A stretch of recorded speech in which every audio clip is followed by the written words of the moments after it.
Good morning, everybody. Welcome to our Unity Correspondence Course Sunday morning meeting. And this is Easter. And Easter is the day we celebrate the resurrection of the Christ within. Well, the Christ within is always there. It's more the resurrection in our consciousness. As human beings, we often forget who we really are. And Easter is the metaphysical symbol of our rediscovering that and allowing that consciousness to arise in our awareness. And so it's my favorite. It's my favorite Christian celebration of the year. So let's start off by reading the daily word as I work on putting it on the share screen. I'm not as adept, Kevin, but I work at it here. I've never done anything on the share screen though. Okay. All right, so today's word is on the share screen, and I'd invite whoever would be willing to read that to us or with us. I'd like to. New life. Easter calls me to new life. Easter is the dawning of hope and the promise of resurrection and new life. Today, I celebrate the victory of divine love, new life, and the resilience of my overcoming nature. Everything is made new through the dynamic power and glory of the Christ within me. I am freed from fear and limitation. I release them into the radiant light of the risen Christ. I am lifted up with the resurrection at Easter into a new awareness of life. My heart and soul are transformed by the living spiritual truth that nothing is impossible with God. My heart feels full as I embrace the power and grace of this new life. The message of Easter blesses me today and throughout all the seasons of renewal. I rise in the knowledge that life never ends. As I celebrate the glory of Easter, Christ in me is risen. I am the resurrection and the life. John 11:25. Thanks, Stella.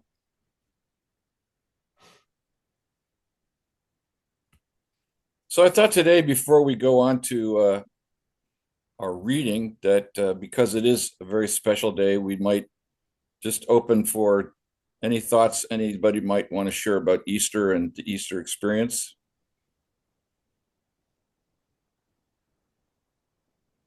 Well, I can tell you something that's probably not Unity sanctioned, but I have a book I've had for years called The Aquarian Gospel of Jesus Christ by Levi. And the pages at the end are all about that metaphysical, according to Levi, the process of the resurrection. And the descriptions are so wonderful about the great white brotherhood marching around the stone and the light that comes through, and then what happens when the Christ is coming out of the body of Jesus. And I have always started my Easters for a long time reading those pages. And this morning I was thinking about the Catholic horror of Lent and how it was so dark and scary and all kinds of mayhem being talked about in the church, in the school. And you just were waiting for Easter to get some candy. And it was just so different than being a grown up and having your own spiritual truth and living with that, making things be like you started out, Marty, saying it's about renewal and new life coming. And so I'm happy I'm not a little kid anymore and that I have my own, the things that I've collected that really bring me peace. So that's my share. Well, thank you, Janet. Appreciate that.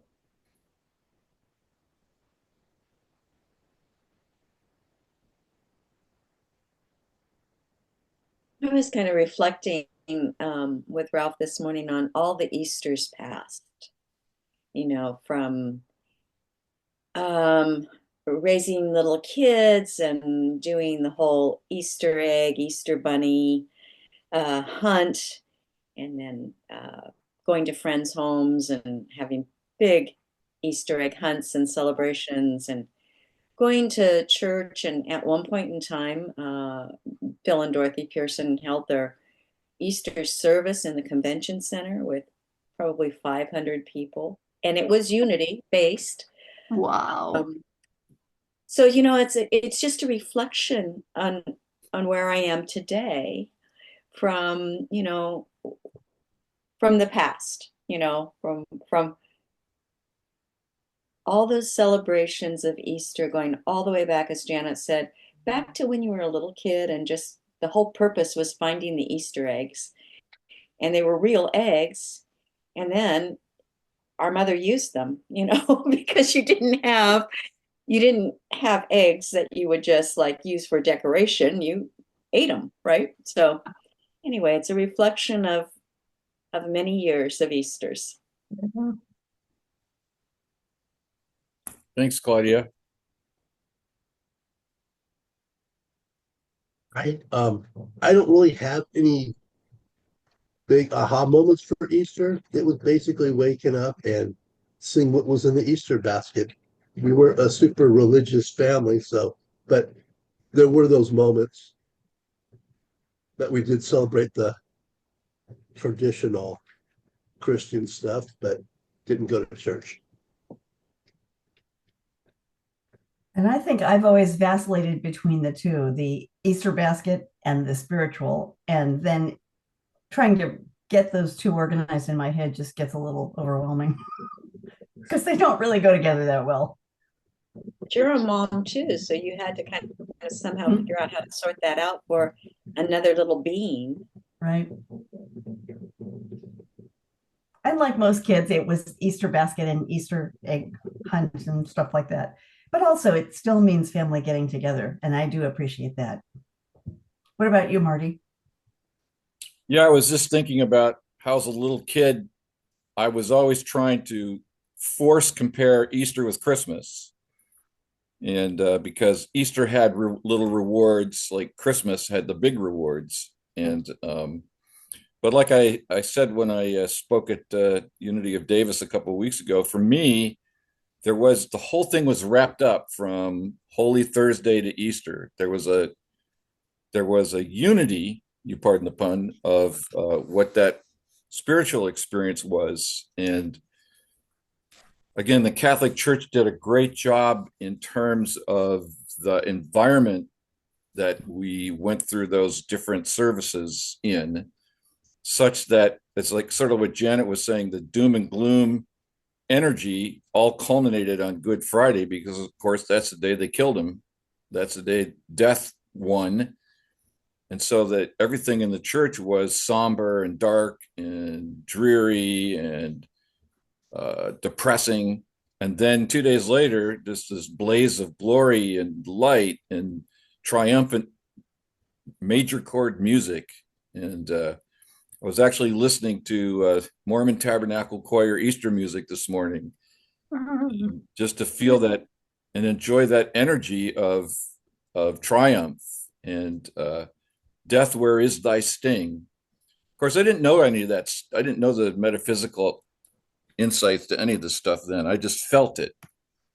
And that's one of the gifts of my Catholic heritage, is that emotional energy that was brought. This is all pre-Vatican. It was all the mass was in Latin, so it had that kind of mysterious energy to it.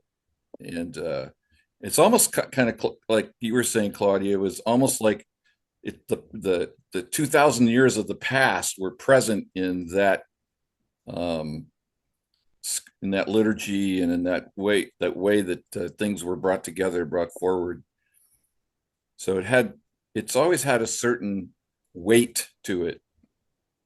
And everything I just said does not do justice what the actual feeling energy was. The feeling. Yeah. I remember reading Eric Butterworth's book. I think it was Discover the Power Within You, but he talked about Judas and how Judas was maybe not the evil person that everybody set him out to be, but Judas is Jesus's best friend, kind of didn't think that Jesus was moving fast enough and really kind of claiming his right as king. So Eric Butterworth says that Judas kind of set Jesus up, knowing that Jesus could overcome this, that Jesus had all this power, and that he could break those bonds. And so it was a different insight to maybe the role of these two best friends, because Jesus trusted him implicitly. Judas was the money changer. Judas was the treasurer. And it was an enlightening moment, because it maybe gave me a different sense of what was going on back then, and not to necessarily believe everything that had been told to me, or passed down. And so I highly recommend that book, Discover the Power Within You, for that one section, because it really flipped my switch on who Judas was. I guess I could see myself doing that. I guess I could see myself thinking, I think I know better than my best friend. I think I could like prod them along and they could shine, and then, they just don't have enough self-confidence to do this, or maybe I just want this faster than they do. So it humanized. I agree with you, Claudia. My book talks about that a lot and says that Judas ended up committing suicide because he was just so misguided inside himself. He just thought he could make some money for the group and that Jesus would disappear. And he had no sense in this telling that he was doing anything that was going to bring a slight, anything onto Jesus. He loved Jesus and just couldn't believe it that Jesus allowed himself to be let off and suffered for what his part was in it, which was large, but he didn't do it to do it in the way, same as you said, same as the way I was taught. These bad, and not it's according to other sources, it's not so. So it is all what you believe. I'd like to welcome Martha. We're just having a little discussion about what Easter means to us before we move on to our text. So, and Sandy, I wanted to see if there's anything you'd like to share with us. You don't have to, just want to check in with you. Thank you. Actually, for me, I raised kids with all of the Easter egg hunts and everything, and the reminiscing of my childhood and bringing it into their childhood. But as an adult, it blended into spring. And just with the gardening background, it was definitely focused on grounding outside and doing a garden. And this year, I try every year, either before or after, whenever the kids have an open time, that I go and I put in their spring garden for them. And so I did that again. And it was extra fun because we just became grandparents. And so, we had little tidbits and things that we worked into planting tomatoes, and because she'll be eating food, of course, in the next few months. And so it's exciting that they'll have their first garden with her. But it's just really ties me in and helps me center. And I can listen to audiobooks or anything while I do it. And it just helps me focus a little bit more on the spiritual side of this time. And it does move away from my childhood egg hunting. Um, so it's a very special time for me as a gardener. Yeah, makes sense. Thank you.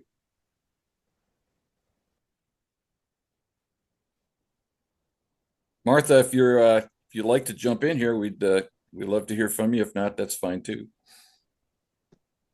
Well, I've been trying to get the thing to work, and so I haven't been hearing what people have been saying. So carry on. Okay, we're just we're sharing our thoughts about Easter. Easter is beginnings. It's renewal. It's sometimes overwhelmingly fecund and growth. I mow and then I turn around and it's 3 feet high again. And so I mow and then I turn around and it's 3 feet high again. So, the the energy and the power that this world has for growth and life is so apparent this time of year. It's just almost overwhelming, but wonderful. I'd say amen. Thank you.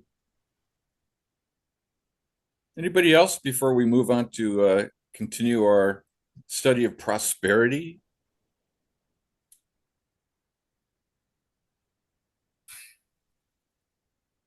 Okay, we'll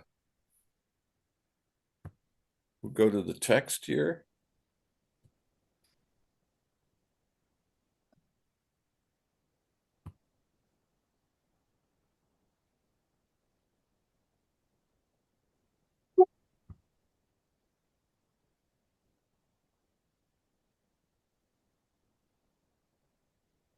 So last week we did this section, this very long section here on substance and matter, and we had a robust conversation about substance. And now we move on to a little bit more of a inquiry into that. This is called substance and supply. We have a couple of paragraphs here. Why don't we read one at a time? We'll read 8 and then we'll read 9. Anybody willing to read for us? Paragraph 8. I'll read it. Thank you. What relation does divine substance bear to man's supply? One definition that Webster gives of substance is that in which properties inhere. Unity refers to it as thought stuff, mind stuff, the raw material out of which all things are made. God being infinite mind, then the substance of God would be all the ideas inhering in divine mind, a spiritual aggregation, so to speak, of all the qualities or attributes of God, the universal supply of all good, the source of all that is manifested or unmanifested. Everything begins in mind. Ideas are the cause of all that appears in the manifest. Ideas are the builders. And note 1 says, substance is ... the universal supply of all good.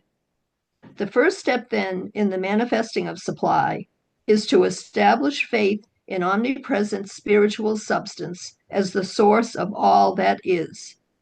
We reason after this fashion. God is my supply. God is spiritual substance everywhere present. Therefore, my supply is everywhere present. My acknowledgement of God's omnipresent spiritual substance delivers it into my life as the fulfillment of my needs. And that's Georgiana Tree West, Prosperity's 10 Commandments. Thanks, Janet. Any thoughts or reflections on this interesting definition of substance?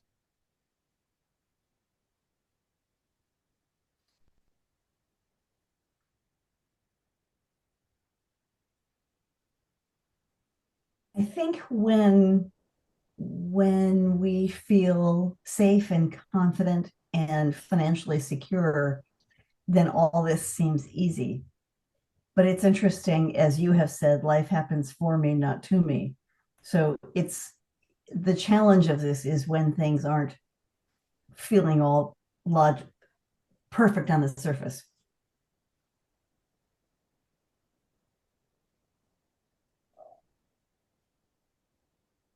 Is that kind of like when you're biking uphill, that's a lot bigger of a challenge than when you're biking downhill?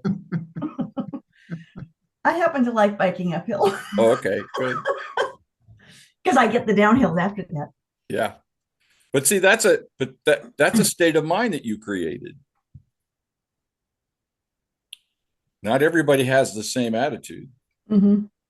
So it demonstrates to me that's the power of the substance, is that we can take that substance of idea and generate out of it what we want.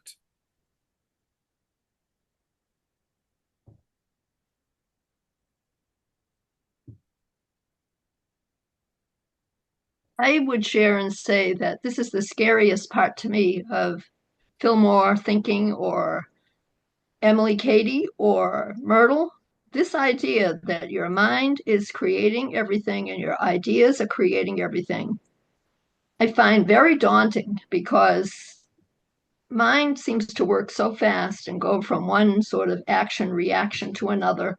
And I'm sure there's plenty of darkness goes through my head in a 24-hour period, or some kind of a reaction to something somebody's doing or not doing. It is not all very well formed and light filled. And I talk about it a lot and I understand what I'm aiming for, but I also find it a huge responsibility to keep those thoughts positive.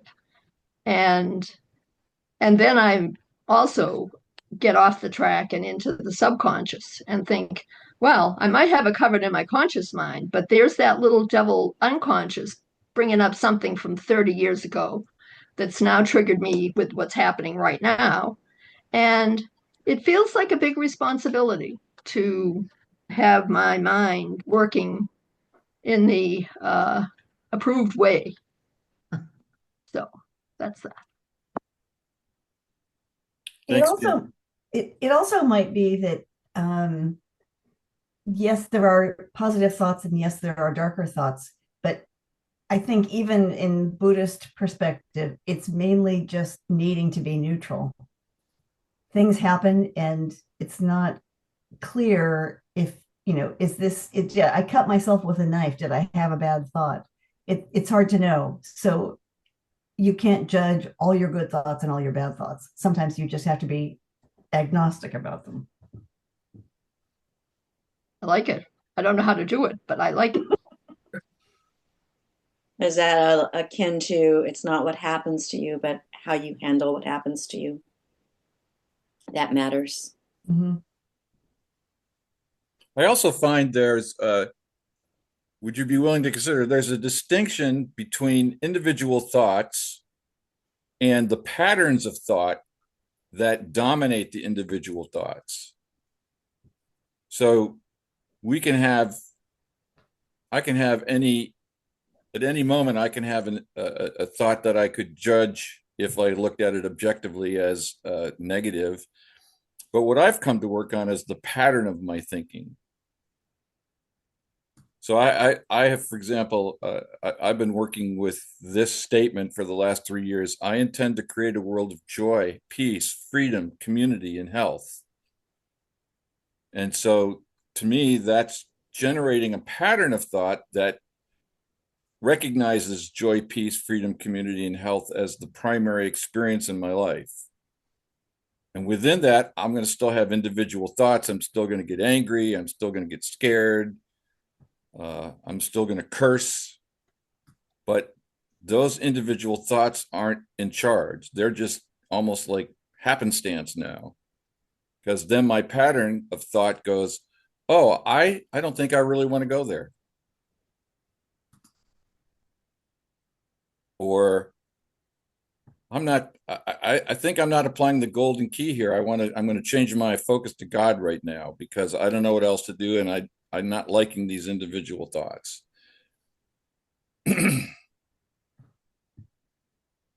Yeah, Fillmore says there's a lot of thoughts floating around in the ethers, and not all of them are positive.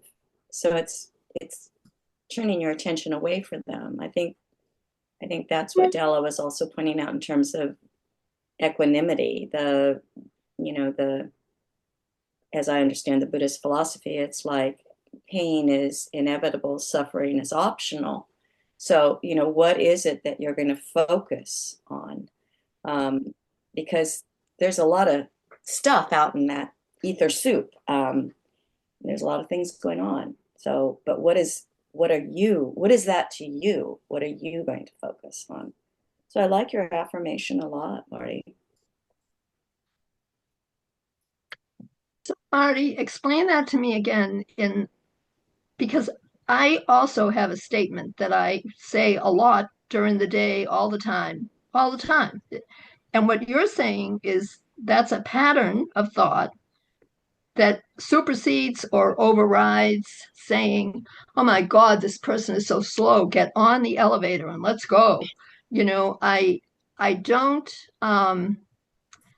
I've never really thought about the pattern being of any much use unless I'm just being really good and not negative or snappy or anything. So my statement is I am healed, whole, and healthy, and ask for Christ consciousness in all my actions and responses. That's it. And I believe it, and I say it, and I mean it. But then I'm not exactly having that in my conscious flow. But don't you find, okay, but don't you find that when you have individual thoughts that seem to contradict that that desired pattern that you recognize, oh, I'm being critical of the person slow to get on the elevator. Yeah. So yeah, it shows me. Yeah. Right. So I'd like to point out that you've generated a pattern of thought that reveals when something's going against that pattern. Oh, oh, okay. Okay. And that before that, we all have, you mentioned it, the subconscious. We all had a subconscious pattern of thought that basically said something like, I'm not safe in this world, people are out to get me, or whatever the overriding story that we were telling ourselves about life was. And this work here, so change our thoughts. Well, I've discovered it's not about changing an individual thought. I don't even think that's possible. It's to recognize a pattern so that when an individual thought arises that no longer serves me, because my pattern is I intend to create a world of joy, peace, freedom, community, and health.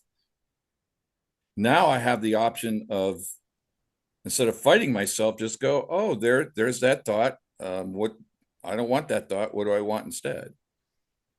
I like that. Like that a lot. Yeah.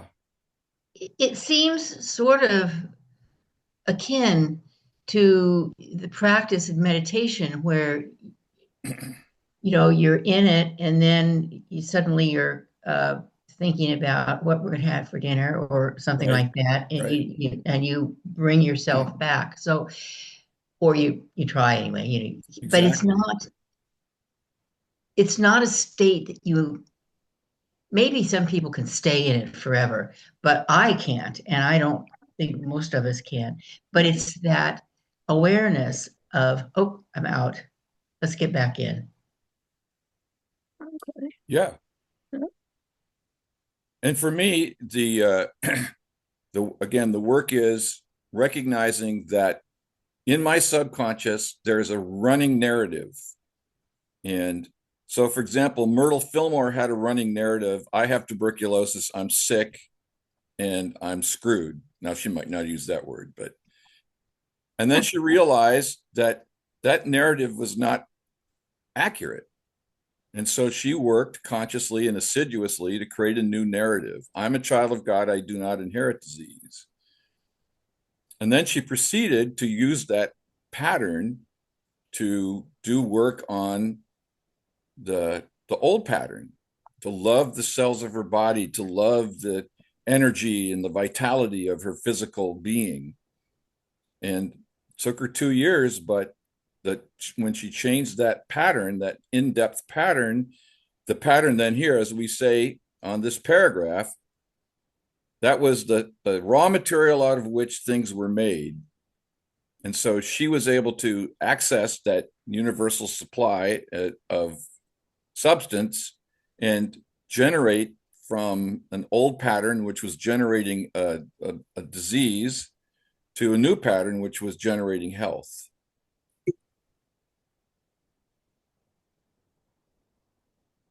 That's a good point about what Myrtle Fillmore's new pattern of consciousness was, that she was reprogramming her subconscious with. Right. I think Fillmore's was because he we know he said it a lot. I'm alive, alert, awake, energetic, and enthusiastic about life. That was his thing. And I think he also is, I fairly sizzle with enthusiasm for my life, or something like that. Right. I fairly sizzle with enthusiasm. So he was programming himself, she was programming herself away from that negative health belief. He was programming himself to kind of embrace, this active, enthusiastic life. And then to manifest it. So presumably when he woke up in the morning, that's what he felt was enthusiasm. It was the first thing that showed up. Or that's what he affirmed when the first thing he woke up, so that he would experience that. Right. Because the idea here is that the idea generates the manifestation. It says, the source of all that is manifested or unmanifested. Everything begins in the mind. Ideas are the cause of all that appears in the manifest. Ideas are the builder.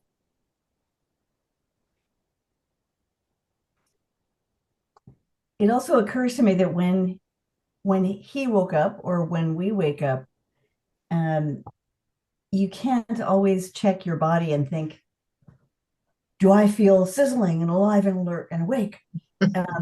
Sometimes it's just a decision. Right. And Mostly what it's I'm just- working for in my life is to generate the decisions within the framework that I choose to live my life, to generate those to be the automatic thought that shows up instead of the old automatic thought, which was anxiety, stress, those things. I'm a worm. Yeah.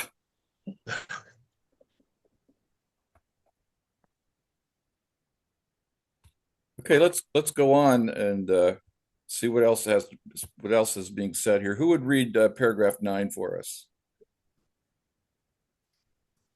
I can. Great, thank you.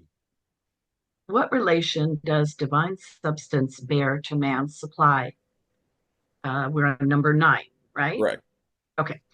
We have stated that substance is the body of God, or omnipresence, and that the admonition is take, eat, Matthew 26:26. All of the ideas which inhere in divine mind are ours to appropriate and use in whatever combination of or form we desire. We may take substance in the form of life, in the form of love, in the form of power, in the form of strength, in the form of faith, in the form of prosperity, whatever we feel that we are needing. We have the privilege also of combining these ideas in any way we choose. Substance, then, is the essential foundation, or that which stands under all visible things. The first immense emanation of God mind, the first God said, Genesis 1:3, of creation is light. And so, if we would rightly combine these ideas, which are the body of God, we must not only have that which stands under, but also light, that which understands. Otherwise, we bring into the manifest world that which is imperfect or incomplete, that which is far from satisfying. And would you be willing to read the 2 notes? Number 2 and number 3 there. Considered divine substance the treasure field in which he could find the fulfillment of his every need. Every demonstration over mortal limitations is followed by a realization of infinite reality. When we put away the belief in the reality of matter, there follows a realization of the presence of true substance, of which matter is a mortal concept. And number 3 is, we must not only have that which stands under, but also light. We must learn to turn to the God presence within through prayer for the fulfillment of our needs. When we do this, we are consciously contacting the ideas of God that inhere in divine substance. And that's from How I Use Truth, Lesson 5, Annotation 3. Thank you for reading. Any thoughts or reactions to this paragraph?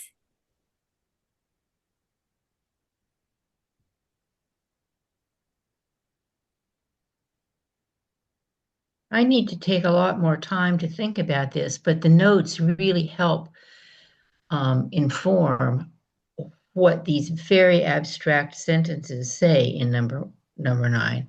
I think for me is really necessary. I'm going to need to go back and forth to really take them in.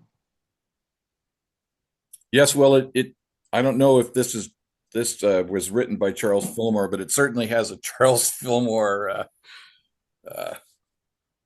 sense to it, which means it's dense. Yeah. Is there anything in particular that stands out as something you'd want to chew on? Maybe we could chew on it together.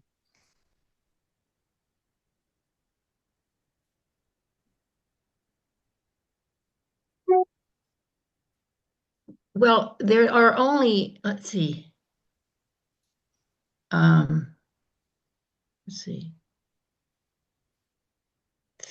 sentences in this paragraph, right? And each one of them is kind of mind-blowing. Well, let's start with the first one. We have stated that substance is the body of God, or omnipresence. And the admontation is take, eat. Substance is the body of God, or omnipresence.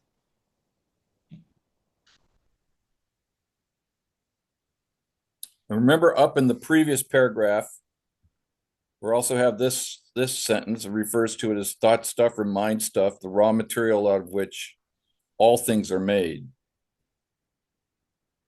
And now in this paragraph, the writer is equating that thought stuff, mind stuff, the raw material, to the body of God, or omnipresence.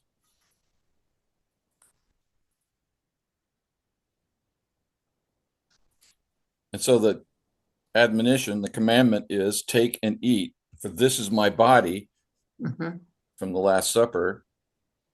And what this reads to me metaphysically is partake. Use this divine substance. Right. Have it become part of you. Yeah, well, it is already part of us. It's to now be conscious of it. So take and eat is like, go do it.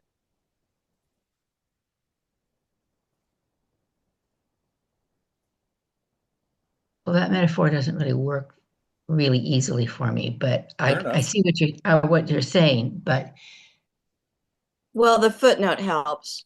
yeah. Jesus considered divine substance the treasure field in which he could fulfill everything. Yeah, I get hung up on that body thing too. But the footnote really helps there, which is, he could fulfill every need just by going to the source and claiming divine substance. See, and we don't really know what the original word was that is translated eat. And maybe that word that was originally used, either whether it was Aramaic or whatever it was, has more of this kind of idea of taking something in, but it's already there. What if it was like take, manifest? Right. Yes.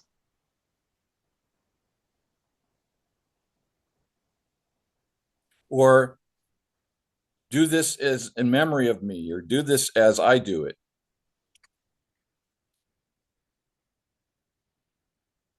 Yeah, see, not being Catholic, I get kind of hung up on the whole body of Christ thing. So, I have to translate to something else. Yeah, I guess that's also kind of what I'm working on here. Yeah, and let's always remember Emily Katie's warning to us that we don't have to intellectualize this stuff too much, because there's a lot. It's greater than the intellectual mind. Well, I took out of it the sentence that said nothing complicated. It just said whatever we feel that we are needing, it's there. Right. And the nice little list he made of life, love, power, strength, faith, whatever we need, that means I can add my words. The first word came to my mind was patience. And I can add my shortcomings or whatever, I can be more specific about what I need.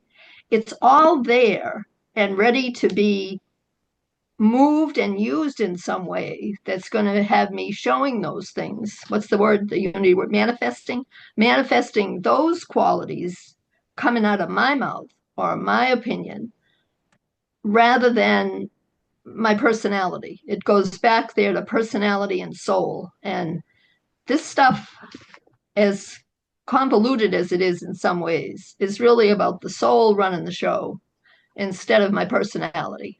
And I'm looking for that all the time. And I really like the idea that it's all already there.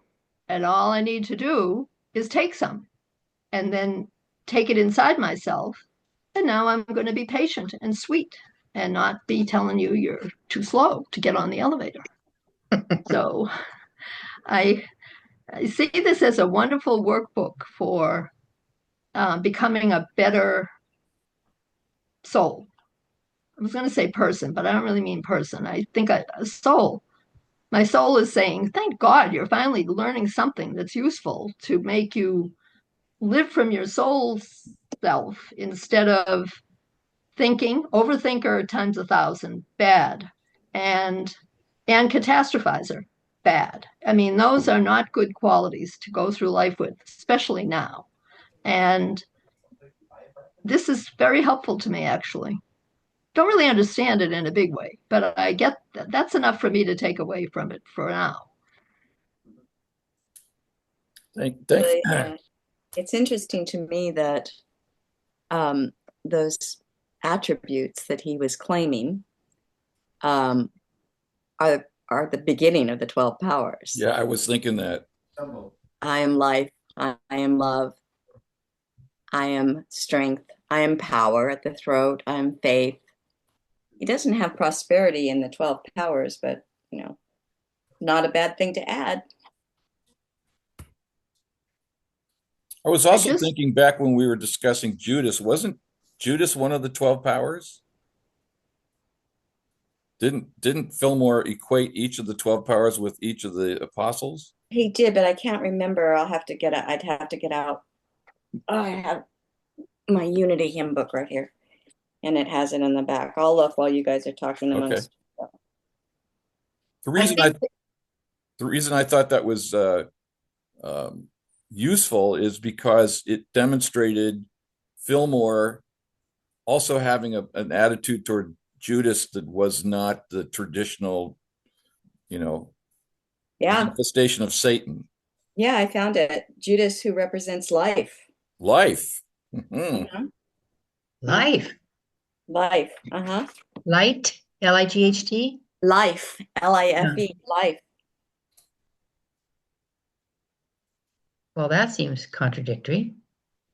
There's that Charles Fillmore challenging us again. I just ordered that book about the powers, and it'll be the first Charles Fillmore I've ever read. I'm already afraid because I hear how deep he is and how dense. Myrtle is so sweet, and everything she says is so easy to understand. And but I decided I want to know what the 12 powers are, so I'm going to start reading as soon as the book arrives.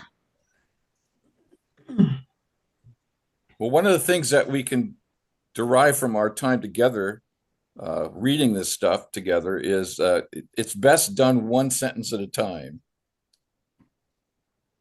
But then you can't lay that sentence aside and go on without bringing something with you to the next sentence. Exactly.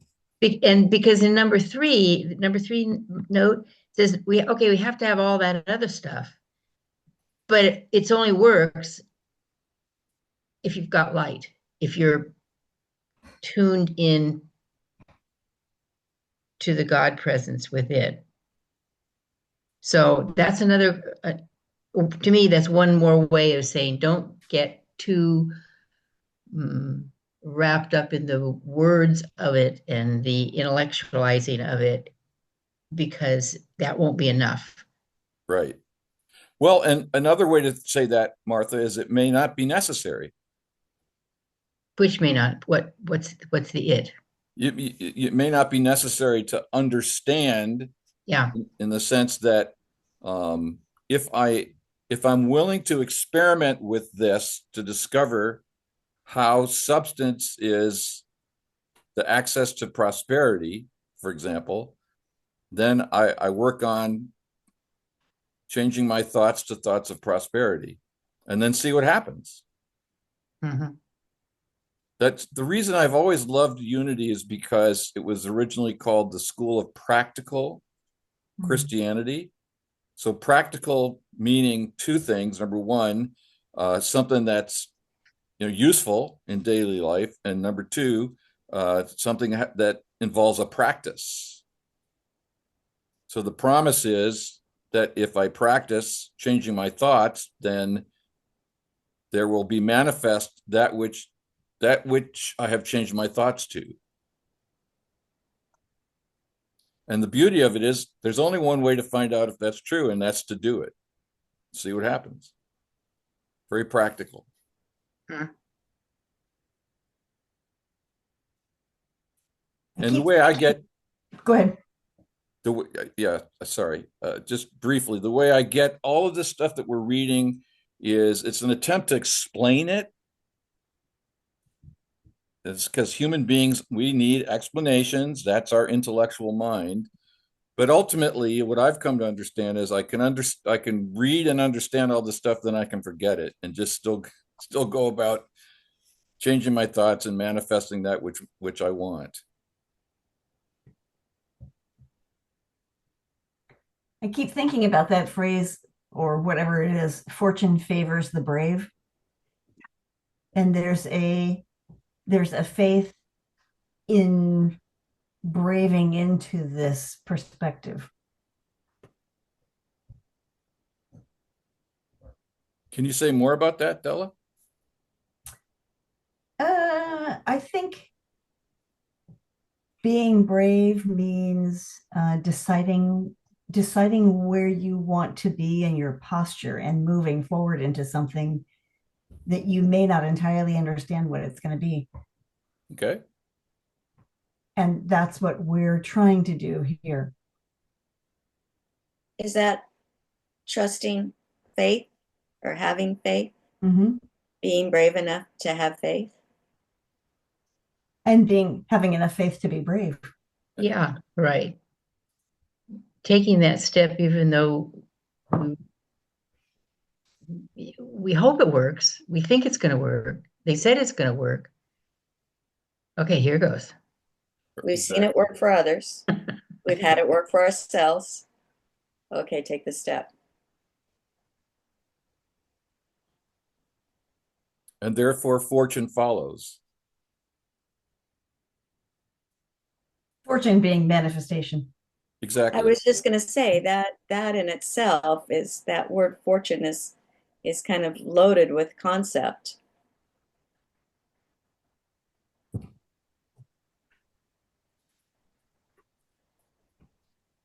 I think the idea of prosperity too can be understood too narrowly. This is just me talking. Prosperity,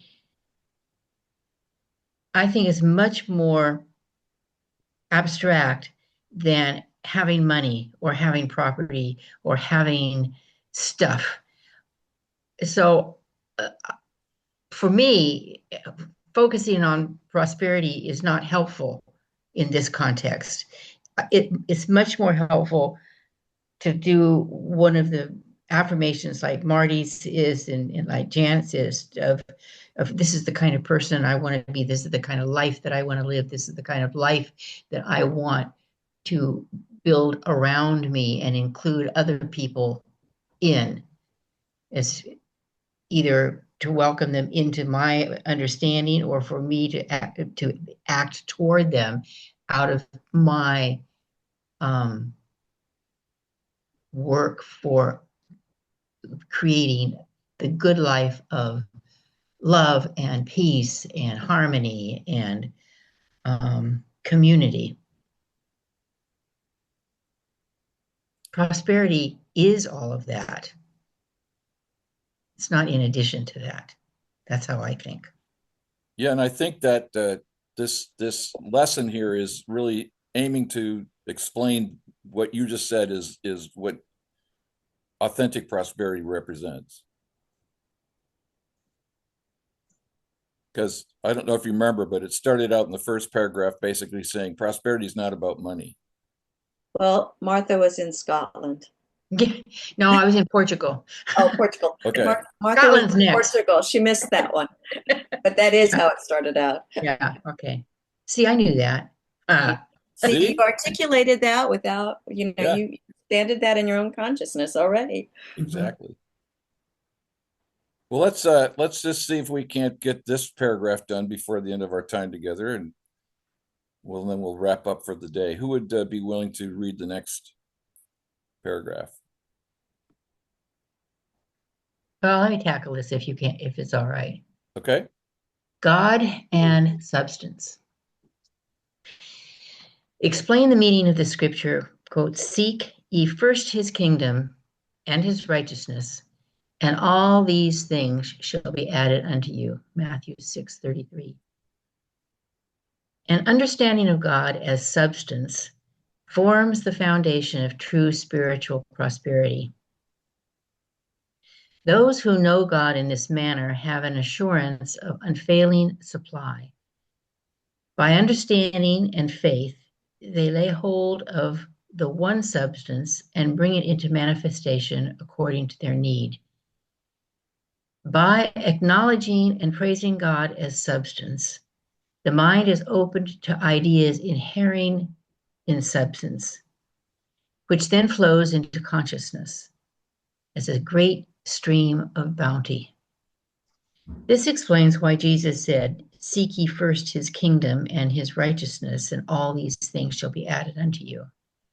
He knew that the one source of supply, and he lived constantly in the consciousness of it, and he was pointing it out to man. It also explains why he said, quotes, lay up for yourselves treasures in heaven, Matthew 6:20. The inexhaustible force of mind, essence, or substance is available at all times and in all places to those who have learned to lay hold of it consciously. Thus, they build a consciousness of rich ideas, which is true prosperity.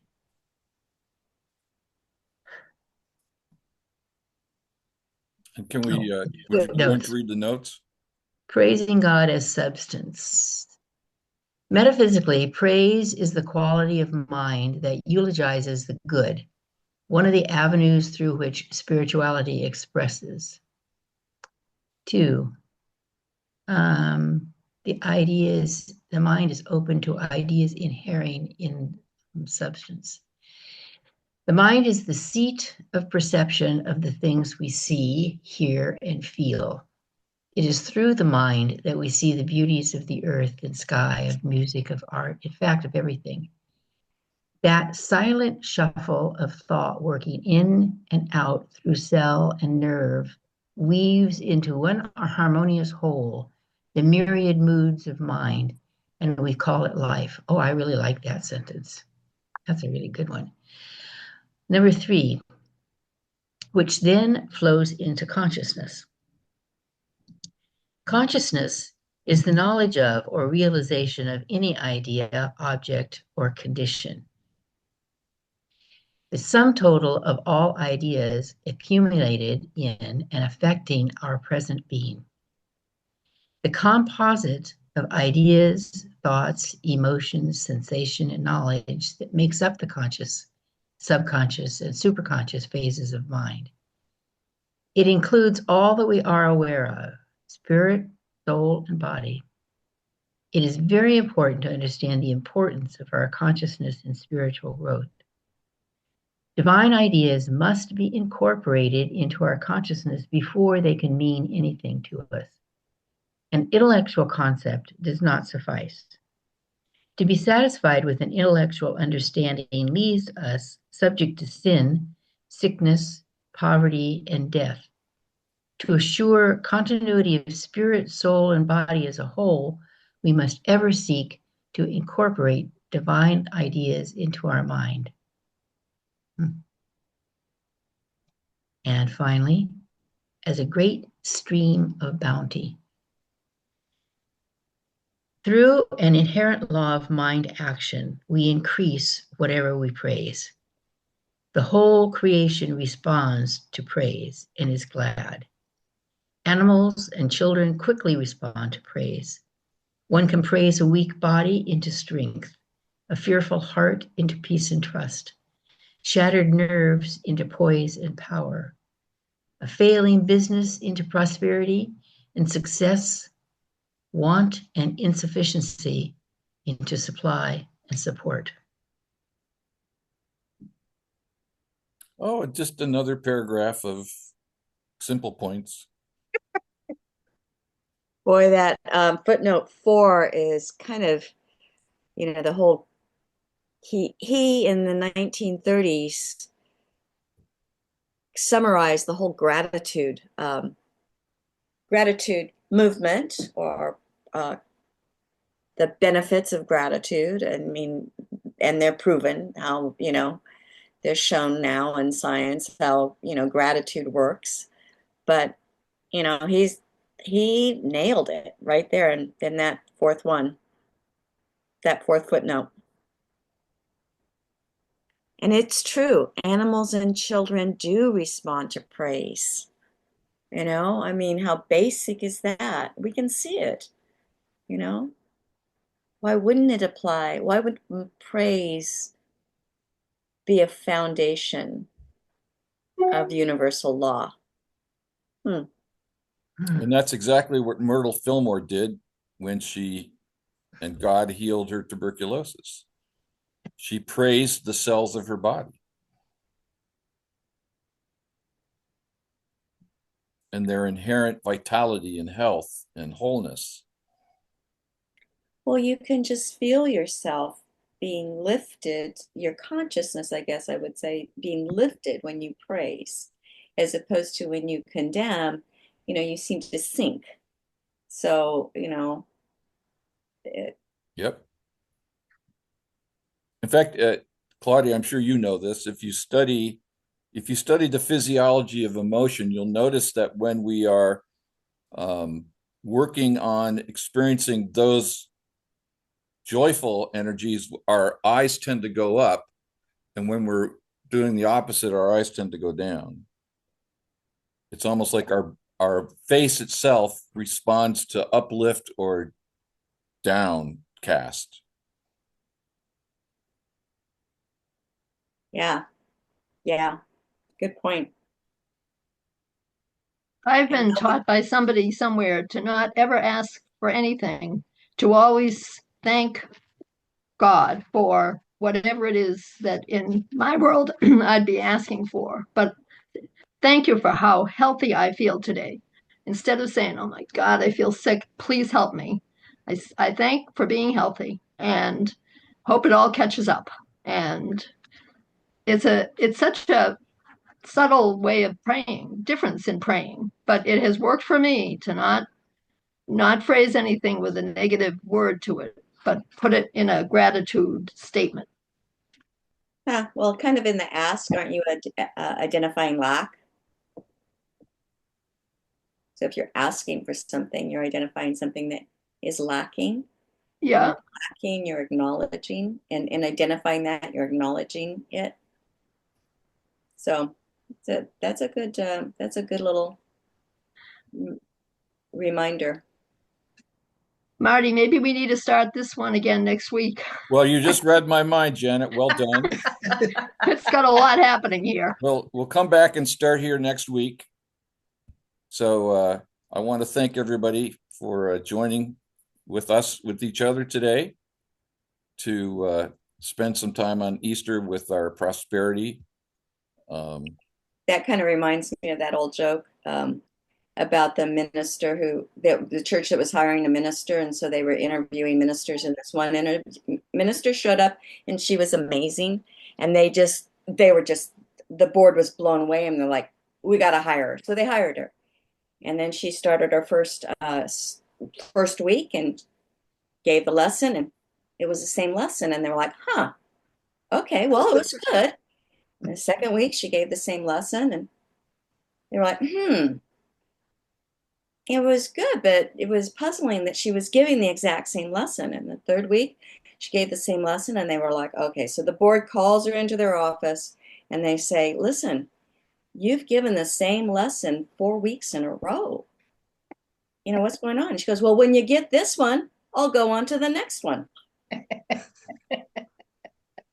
So when we get this one, we can move on to the next one.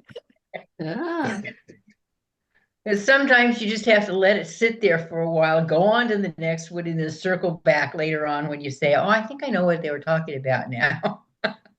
Well, that's a good certainly joke, how though. I feel about Fillmore.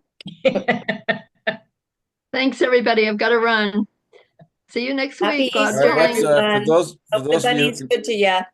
thanks. If you have to go, okay. For those of you who can stick around, let's close with our prayer for protection. Together, the light of God surrounds us. The love of God enfolds us. The power of God protects us. The presence of God watches over us. Wherever we are, God is, and all is well. Happy Easter, everybody. Thanks for spending some of your time with us. Easter, thank you. Happy Easter. Thank you so much, all of you.